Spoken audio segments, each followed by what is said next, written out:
I love documentaries. I watch documentaries about everything, but I've never seen a documentary as insane as this. And on YouTube of all places, you have to remember that YouTube severely like censors so many things that content creators are afraid to put things even like cuss words into their videos nowadays. And even words that aren't cuss words, like you see these predator capture videos, and they won't even say the age of the kid. Well, this new documentary by Mike Klum, who did the documentary about Boogie 2988 a couple years ago, is insane. And it's so well done. Like, no one's really talking about how well done this is and how good of a documentarian Mike Klum is. But I want to take my hat off and say, bro, you crushed it. You destroyed it. It's insane what you were able to get. When this was first announced years ago, I think most people thought that this documentary wasn't going to be as explosive as it is, because you wouldn't think someone would admit so much. EDP445 was known on YouTube for being this Eagles fanatic many years ago, but then was caught in an online sting with predator poachers talking to an underage girl. And then, so this has been going on for years. He's been caught multiple times. He's like a meme at this point. And somehow, some way, I don't understand this, just admits pretty much everything. And it's, I mean, of course, some of it goes without saying. Like, there's so much proof that there's nothing to deny. But the reality is, like, what makes this so good is that he also got like actors. Mike Klum got actors for different scenes to reenact like his life. By the way, I keep thinking of Biggie every time I see like scenes where he's like growing up. It seems like Biggie. But even some of those scenes are unlike most things you'll ever see on YouTube. We got this guy tossing his well, listen, he's pulling his pud in here. He's showing himself half naked, and even EDP himself does it. And I just wonder, like, I try to understand, how is it that this man, knowing that he already has a terrible reputation, willingly just, I mean, I don't get it, willingly will tell on himself. And I don't know if he didn't know that, like, some of the things that he admits to, he could still get prosecuted for, but he totally can, as is stated in the documentary. He even went back to the place where he was caught, which is wild. He like almost reenacted, he just walked around and stuff, which is crazy. Like, this was the moment where he originally got caught and where everything started blowing up years ago. And he goes right back to the place and talks about it. I basically just told him, yeah, man, I'm just here to get a fucking cupcake. I don't know what the fuck's going on. Again, I don't understand. It's got to be a narcissism. It's got to be a sickness. It's got to be, it's a special kind. This becomes an epic, unbelievable documentary, because it's one thing to talk to someone who's like, well, I didn't really talk to these people, or I didn't really say that, I'm being set up, which a lot of times he pushes it off on other people, but he does admit multiple times in here what he did. Then he got like lawyers, and then he stands like, oh my God, it's crazy. And then he talks to Chris Hansen, which is wild. This was crazy work. This was crazy work. Chris Hansen, who everyone knows who Chris Hansen was, have a seat. This is literally an episode of his show. He actually has a YouTube channel now, and he does this stuff. But one of the things that Chris Hansen walked away from this was that the people who are online now, like Gideon and Skeeter Jean, these are guys I watch. He basically calls them clowns, which is why he doesn't collab with them or anything, because they weren't able to get EDP put in jail. Whereas he says that he had done it, he would have got him in jail. So Chris Hansen makes, again, if you have not seen this, it's amazing. Now, I want to point out, you may not have seen it because YouTube is apparently basically limiting the visibility of the film. So you have to you can't even search for it. You have to search for Mike Klum's channel and then find it from there. If you just search for the documentary, it's not going to come up.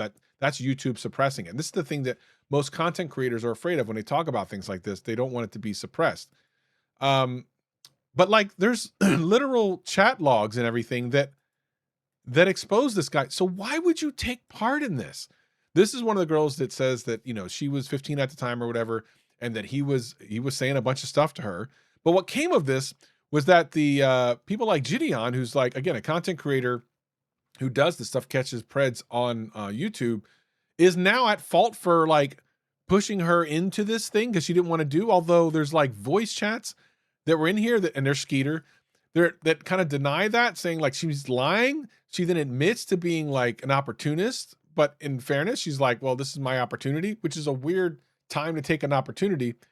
I'm just going to say that this is one of the most incredible documentaries I've ever seen, because he gives a level of access, EDP, to his life, and things are exposed here that have never come out. For example, later on in this thing, which is crazy, you get to see him hanging out with underage kids. The whole thing is about him being a predator, and there he is hanging out with little girls. Now, he'll say that that's not the attraction. He says that the entire time that he was attracted to underage girls was because he couldn't get any girls to begin with at his age. I don't know what to tell you. Like, do better, I guess. Stop being a fat waste of space, I suppose. I don't know. Maybe you could get some game. But then the crazy thing happens towards the end, where he actually finds someone on like Facebook dating, and then ends up dating this chick. And this chick says that she doesn't believe that he did any of those things. But what was really telling about this, for me, and she's see, look at always that. trying Very to loving and all this stuff. push me to get better. Sometimes when I don't see the potential in myself, she's always there seeing it. It's like the redemption arc part, right? It's so sweet. But here's where it falls apart. So again, EDP says that for the most part, the reason he's done these things is because he wasn't getting sex himself. Although if you see the way he talks to women, of course you can tell why he doesn't.